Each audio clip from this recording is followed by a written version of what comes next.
తప్పులకు తావివ్వద్దట. ముఖ్యమంత్రి గారు చెప్తున్నారు, తప్పులకు అస్సలే తావివ్వద్దు. ఏమంటున్నాడు? సర్వేయర్లకు లైసెన్సుల పంపిణీ కార్యక్రమంలో ముఖ్యమంత్రి రేవంత్ రెడ్డి ఎవరైతే మొన్న సర్వేయర్ల కింద అపాయింట్ అయ్యారో వాళ్ళకి లెటర్లు ఇచ్చినట్టుండు, పత్రాలు, అపాయింటెడ్ లెటర్స్. మీరు ఎక్కడా కూడా తప్పులకు తావివ్వద్దు అంటుండు. తప్పులు చేసేదేవాడు, చేయించేదేవాడు? రాజకీయ నాయకులు, ప్రభుత్వంలో ఉన్న నాయకులు. మీ గవర్నమెంట్ వచ్చిన తర్వాత కూడా దర్జాగా కూర్చొని తప్పులు చేయిస్తున్నారు. మొన్న డిప్యూటీ కలెక్టర్ల కింద, స్పెషల్ ఆఫీసర్ల కింద ప్రమోట్ చేసినారు 13 మందిని. ఒక వార్త చేసినాం మొన్న మేము. ఆ 13 మందిలో 9 మంది మీద విజిలెన్స్ ఎంక్వైరీలు ఉన్నాయి, ఏసీబీ ఎంక్వైరీలు ఉన్నాయి. మరి అట్లాంటి చంద్రకళ లాంటి వాళ్ళకి, లేకపోతే వంశీమోహన్ లాంటి వాళ్ళకి, ఇంకోరికి సంతకాలు ఫోర్జరీ చేస్తే చూసి చూడనట్టు వదిలేసిన వాళ్ళకి మీరు డిప్యూటీ కలెక్టర్లుగా పదోన్నతి కల్పించారు రేవంత్ రెడ్డి గారు. మొన్ననే ఈ పక్కనే ఉన్నాడు కదా, నవ్వుతున్నాడు, పొంగులేటి శ్రీనివాసరెడ్డి. ఆయన ఆధ్వర్యంలోనే జరిగింది కదా, అది జీవో వచ్చింది కదా మొన్న, గవర్నమెంట్ ఇచ్చిన జీవో.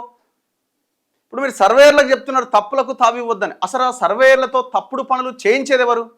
రాజకీయ పార్టీలు, ప్రభుత్వంలో ఉన్నవాళ్ళు.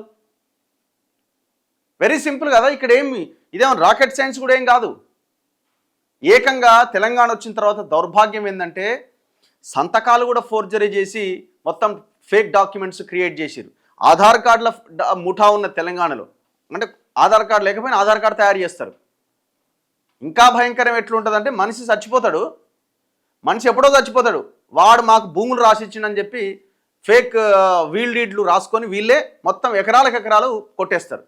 స్వాతంత్ర సమరయోధుల భూములు, ఎక్కడో దేశం కోసం పోరాడుతున్న ఆర్మీ జవాన్ల భూములు, ఎక్కడ చూడు కబ్జాలు. ఈ కబ్జాలన్నీ ఆ తప్పుడు సర్వే రిపోర్ట్లు ఇచ్చి ఎవరు చేయిస్తారు?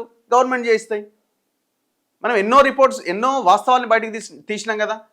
చెరువుల యొక్క మ్యాప్లే మార్చిపడేసారు మనం మేధావులు, మహానుభావులు. మరి ఇప్పుడు అదే సర్వేయర్లకు పోయి క్లాస్ బిక్తే ఎట్లా? మారాల్సింది తప్పులకు తావిచ్చేది సర్వేయర్లు కాదు, తప్పులకు తావిచ్చేది నాయకులు, ప్రభుత్వంలో ఉన్నవాళ్ళు. మీరు అదే చేస్తున్నారు. ఇప్పుడు వాళ్ళు అదే చేసిరు, మీరు అదే చేస్తున్నారు.